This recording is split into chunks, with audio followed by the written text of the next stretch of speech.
वाला आपने चैप्टर पढ़ लिया था और उस चैप्टर में आपने देखा था कि रक्त के बारे में सभी बेसिक जानकारियां, रक्त क्या होता है उसके बहुत सारी चीजें आपने बेसिक जानकारियां पढ़ा था। और यहाँ पर आपको ये पढ़ना है कि रक्त का कंपोजिशन क्या है, रक्त के संघटक क्या क्या है, यानी कि रक्त किन किन चीजों से मिलकर के बना है। इस चीज को आपको इस टॉपिक के अंतर्गत समझना है। इसमें आप देखिए रक्त को नॉर्मली अगर आप देखें तो आप पाएंगे कि रक्त, हम कल ही आपको समझा दिए थे कि रक्त जो होता है ये एक जो है कोलाइड की तरह काम करता है। कोलाइड की तरह कार्य करने का मतलब ये है कि इसके अंदर ब्लड जो है थोड़ा लिक्विड का भी पार्ट होगा, सॉलिड का भी पार्ट होगा। तो इसमें क्या होता है जरा ध्यान से समझिए। रक्त में दो चीजें, एक होता है प्लाज्मा और एक दूसरा होता है कार्पसल्स, जिसको कहते हैं कार्पसल्स, हिंदी में कहेंगे रुधिराणु। इसमें 60% प्लाज्मा होता है और ये जो 60% प्लाज्मा होते हैं ये सामान्य रूप से देखा जाए तो ये लिक्विड फॉर्म में होते हैं और 40% ही कार्पसल्स होते हैं। और ये कार्पसल्स जो होते हैं ये रुधिराणु होते हैं, ये थोड़ा सॉलिड में होते हैं। अब होता क्या है, ये जो लिक्विड वाला पार्ट है 60% लिक्विड पार्ट है। इस 60% लिक्विड वाले पार्ट में ये 40% जो कार्पसल्स हैं जो थोड़ा सॉलिड के तौर पे होते हैं ये उसी में तैरा करते हैं। इसी के आधार पर अब आप देख लीजिए भाई, लिक्विड वाला पार्ट ज्यादा है, सॉलिड वाला कम है। यही कारण है मात्र कि ब्लड जो होता है वो फ्लो कर पाता है और ज्यादा फ्लो नहीं कर पाता।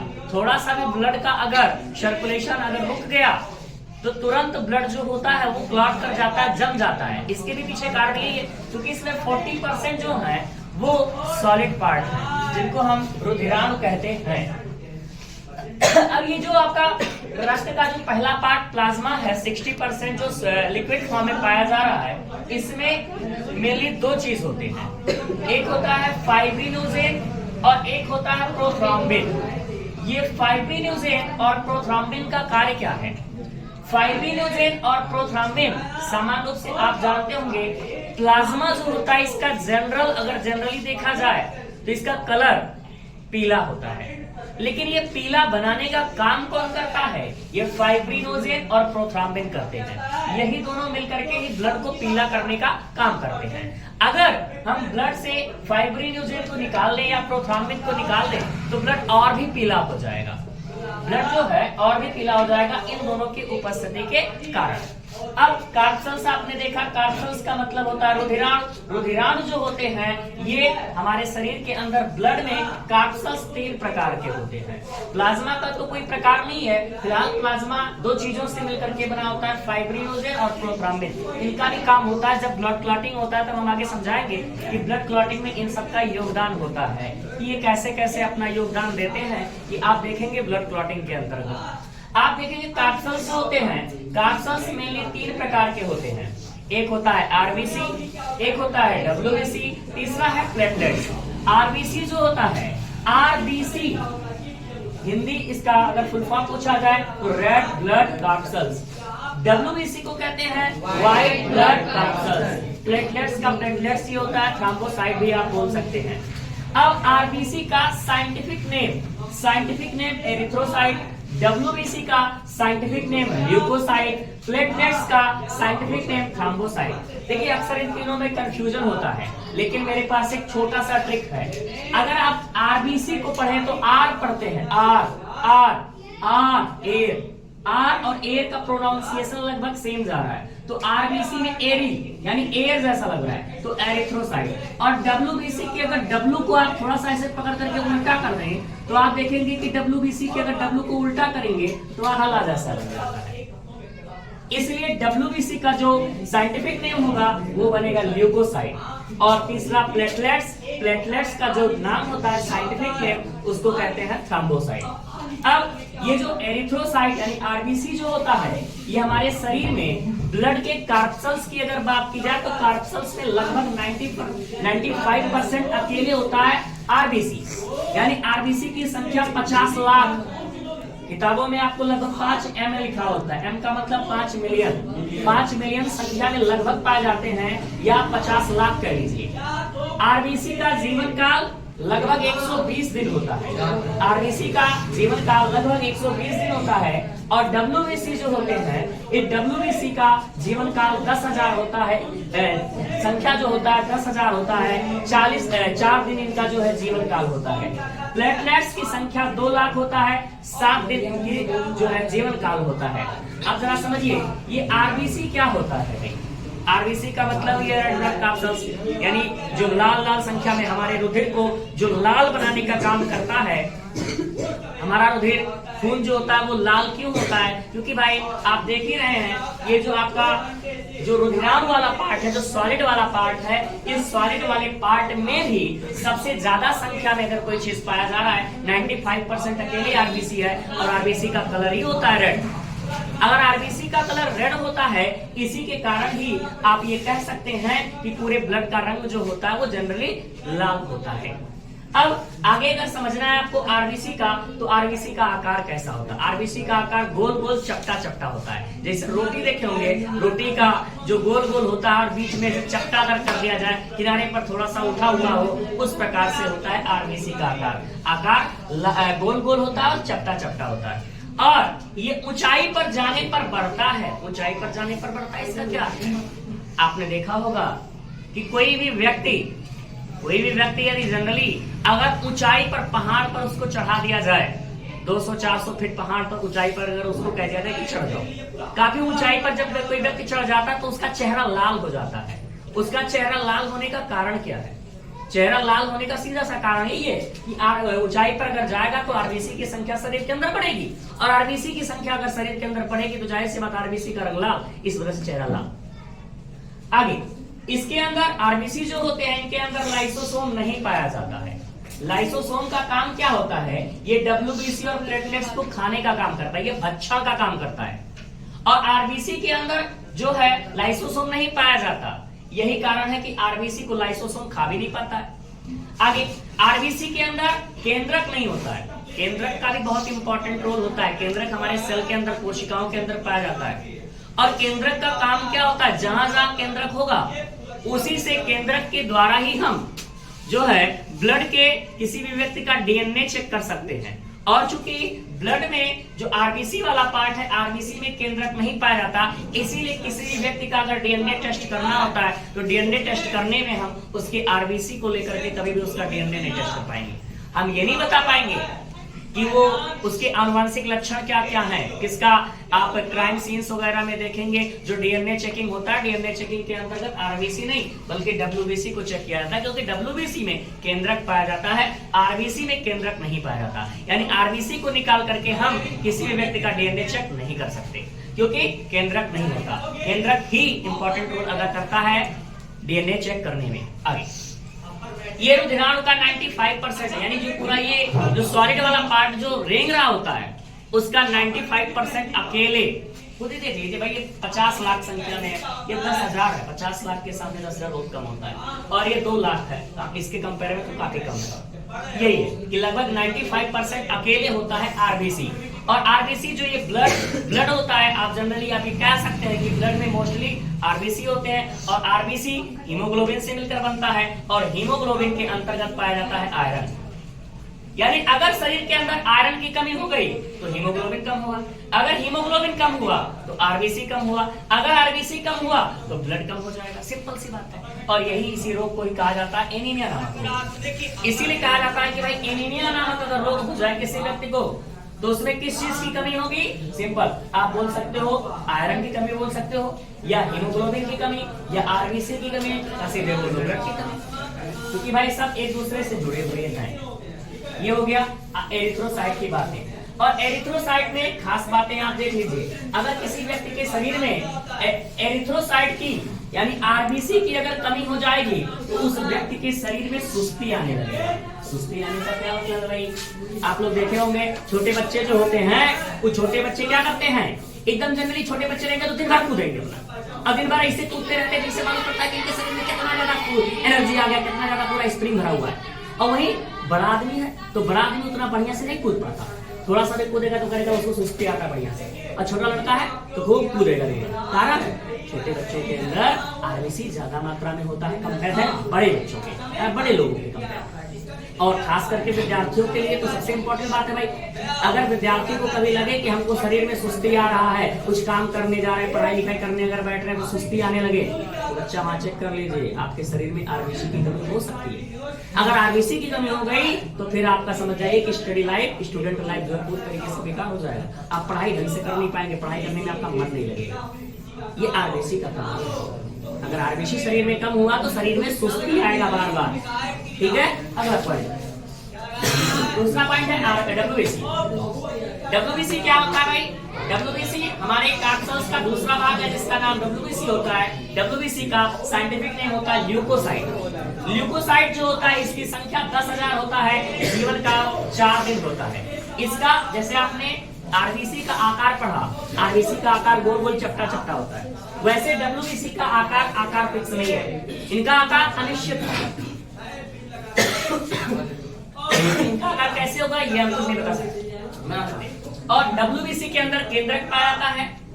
अब अगर डब्ल्यूबीसी के अंदर केंद्रक पाया जाता है तो यही कारण है कि डब्ल्यूबीसी को ही हम डीएनए जब चेक करते हैं तो ब्लड से डब्ल्यूबीसी को निकाला जाता है और डब्ल्यूबीसी से ही हम डीएनए को चेक कर सकते हैं। और ध्यान रखना सबसे इंपॉर्टेंट बात, अभी आपने क्या देखा कि अगर आरबीसी की कमी शरीर में हो गया तो व्यक्ति को सुस्ती आता है, व्यक्ति को इंसान को सुस्ती आने लगता है। और वहीं तुम्हें बता दें अगर शरीर में डब्ल्यूबीसी का क्या रोल होता है, डब्ल्यूबीसी का मेन काम होता है ये हमारे शरीर में होने वाले विभिन्न प्रकार के रोगों से बचाने का काम करता है। यानी शरीर में जो इम्यूनिटी जिसको कहते हो आप, रोग प्रतिरोधक क्षमता, इम्यूनिटी बूस्टर का काम डब्ल्यूबीसी करता है। अगर आपके शरीर के अंदर डब्ल्यूबीसी यानी जिसकी संख्या 10,000 है, 10,000 से कम हुआ तो आपको विभिन्न प्रकार के रोग जकड़ना शुरू कर देंगे और आप उनसे लड़ नहीं पाएंगे, आपको समस्या होने लगेगी। इसलिए शरीर में डब्ल्यूबीसी की कमी से क्या होता है, रोग बहुत ज्यादा घेरते हैं। अब देखिए भाई, रोगों से प्रतिरक्षा करने का काम किसका होता है भाई? डब्ल्यूबीसी का होता है। डब्ल्यूबीसी का काम ही होता है रोगों से क्या करना, प्रतिरक्षा करना। और रोगों से प्रतिरक्षा करने का काम डब्ल्यूबीसी का है। और ये जो डब्ल्यूबीसी होता है इनके प्रकार कौन कौन से हैं? पहला प्रकार एंटीबॉडी, दूसरा है लिम्फोसाइट, तीसरा है मोनोसाइट। ये जो एंटीबॉडी है, लिम्फोसाइट, मोनोसाइट, न्यूट्रोफिल, एस्मोफिल, बैसोफिल, ये भी सब होते हैं, लेकिन इन तीनों का कोई मेन रोल नहीं होता है शरीर के अंदर। हमने आपको क्या बताया, डब्ल्यूबीसी का काम क्या है भाई? डब्ल्यूबीसी का काम है रोगों से लड़ना। रोग शरीर के अंदर अगर एंट्री मार रहा तो उसको लड़ेगा, पराजित करेगा, हटाएगा।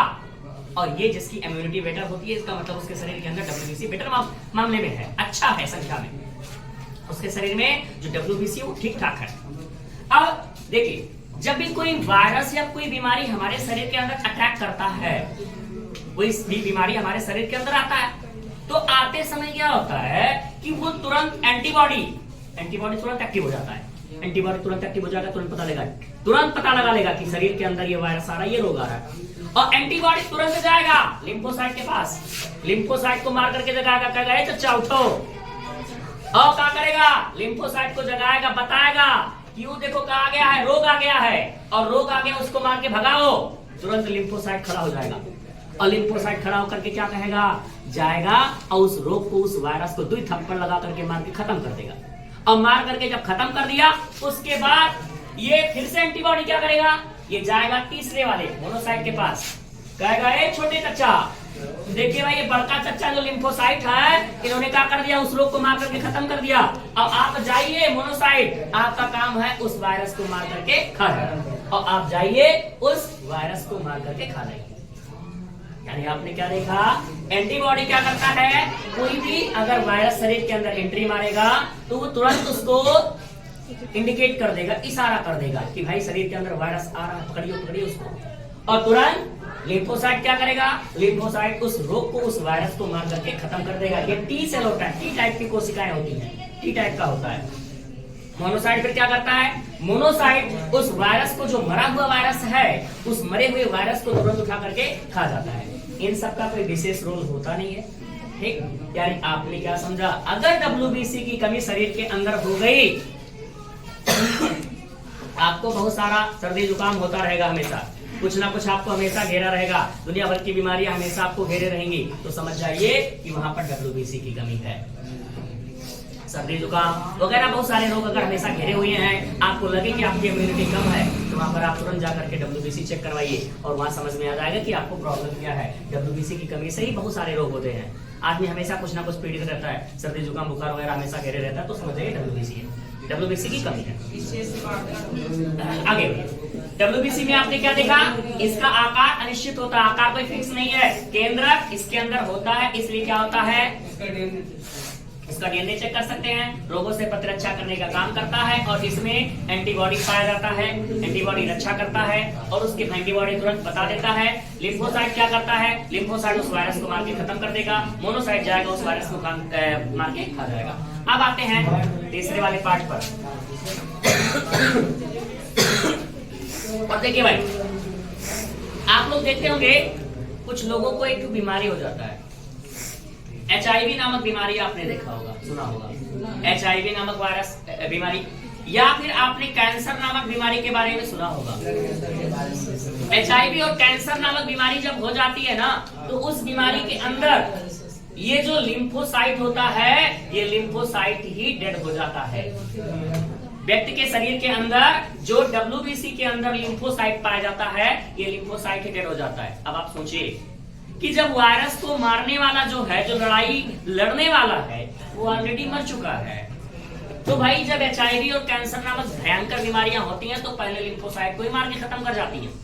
इसी वजह से वो बीमारियों को रोक नहीं पाता, जो मारने वाला वो खुद मरा हुआ है, तो कहां से हटेगा, ये वाली प्रॉब्लम। अब आते हैं, और याद रखना, शरीर के अंदर किसी भी व्यक्ति के अंदर WBC की अगर संख्या कम हो जाती है, 10,000 से कम हो जाती है, तो उसकी कमी से, WBC की कमी से होने वाला रोग जिसका नाम ल्यूकेमिया होता है, ब्लड कैंसर जिसको आप बोलते हो, उसी का नाम ल्यूकेमिया होता है। अब आते हैं तीसरा पॉइंट, कार्ब्सन्स का जो तीसरा पॉइंट है जिसका नाम है प्लेटलेट्स। आपने क्या देखा भाई, RBC की अगर कमी होगी शरीर में सुस्ती आएगा, WBC की कमी होगी तो दुनिया भर के रोग घेरे रहेंगे। अब तीसरा पॉइंट आता है प्लेटलेट्स। प्लेटलेट्स का मतलब होता है साइंटिफिक भाषा में अगर इसका नाम पूछा जाए, साइंटिफिक नेम नाम है थ्रोम्बोसाइट। जो ये थ्रोम्बोसाइट है, इसकी संख्या 2 लाख होती है, लगभग 2 लाख, और इसका जीवन काल 7 दिन होता है। जीवन काल लगभग इसका 7 दिन। इसका आकार अगर पूछा जाए तो उत्तल लेंस की भांति होता है। उत्तल लेंस आपने पढ़ा होगा, ऐसे ही होता है। उत्तल लेंस की भांति जो है प्लेटलेट्स की आकार होता है। इसके अंदर भी केंद्रक नहीं पाया जाता, इसके अंदर केंद्रक नहीं पाया जाता। इसका अर्थ क्या भाई, इसका भी हम DNA जो है, DNA अगर चेक करना होता है तो हम प्लेटलेट्स लेकर के DNA नहीं चेक कर सकते। अगली बात, शक्ति प्रदान करना इसका काम है। शक्ति प्रदान करने का मतलब क्या है, अगर शरीर के अंदर शक्ति ज्यादा मात्रा में, आपने देखा होगा कि कुछ लड़के ऐसे होते हैं कि बैठेंगे तो 10-10 घंटा बैठ के पढ़ जाएंगे, और कुछ लड़के होते हैं 10 मिनट बैठेंगे तो कहेंगे अरे भाई ये शरीरिया दर्द कर रहा है, शरीरिया पिरा रहा है, काहे दर्द कर रहा है भाई, क्योंकि अगर ऐसा है, क्षमता अगर कम हो जाए, आप किसी काम को करने ज्यादा समय तक कर ना पाए, तो समझ जाइए वहां प्रॉब्लम ये है कि आपके शरीर के अंदर प्लेटलेट्स की कमी है। प्लेटलेट्स की कमी से ही डेंगू नामक रोग होता है, या फिर आप ऐसे कह सकते हो डेंगू नामक रोग में प्लेटलेट्स जो होता है कम हो जाता है। इसीलिए जब किसी व्यक्ति को डेंगू नामक रोग होता है, उससे कई लोग सीढ़ी चढ़ने के लिए 2-3 सीढ़ी चढ़ता तुरंत वो थक जाता है, कारण उसके शरीर के अंदर क्षमता ही नहीं रह जाती कि वो ज्यादा काम कर पाए। 2-3 सीढ़ी चढ़ेगा तुरंत थक जाएगा, हांफने लगेगा, कारण प्लेटलेट्स कम हो जाता है। और अगर प्लेटलेट्स को बढ़ाना है, तो बढ़ाने के लिए 2-3 चीजें हैं। गिलोई पीजिए, एलोवेरा पीजिए, गोट मिल्क, बकरी का दूध पीजिए। बकरी का दूध कहते हैं ना, डेंगू का नामक रोग अगर हो गया तो कहते हैं कि भाई क्या करो, बकरी का दूध पियो, बढ़िया से जो है क्या हो जाएगा, प्लेटलेट्स मेंटेन कर देगा। प्लेटलेट्स मेंटेन हो गया तो समझ जाइए डेंगू नामक रोग खत्म हो गया। आगे फलों को खाइए, और इन सब में जो है भरपूर मात्रा में ये चीजें पाई जाती हैं, ठीक है। और उसके बाद RBC की अगर कमी हो गया तो सुस्ती, मैंने बताया RBC की कमी होगा सुस्ती आएगा, WBC की कमी होगा तो शरीर में विभिन्न प्रकार के रोग आएंगे, और अगर प्लेटलेट्स कम हो गया तो आपके शरीर में क्षमता ही नहीं रह जाएगा कि आप कोई काम ज्यादा समय तक कर पाए, बेहतर तरीके से कर पाए, ठीक है। चलिए।